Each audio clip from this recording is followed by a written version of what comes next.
چې د سحر مونځ دی وکړو او د ماسپښین تر مانځه پورې ګناه درنه ونه شوه نو پوه شه چې دا د سحر مونځ مې قبول شوی دی.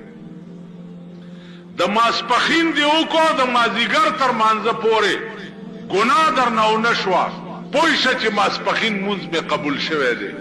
مازدیګر دی وکړو تر ماښامه درنه ونه شوه ماښام دی وکړو تر ماسخوتنه درنه ونه شوه پوه شه چې دا مونځونه دې قبول دي.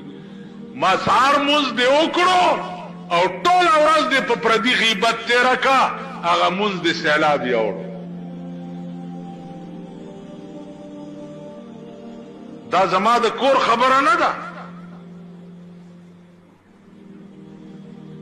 زما وینا نه ده دا قرآن ویلي قرآن ویلي ان الصلاة تنهى عن الفحشاء والمنکر.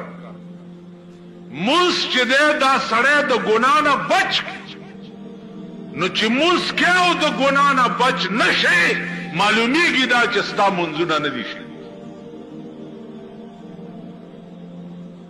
مونځ کوم ځای دی او دا زمونږ مونځونه دي. مونځ وای په ایمان اول دا جماعت کې چې ناست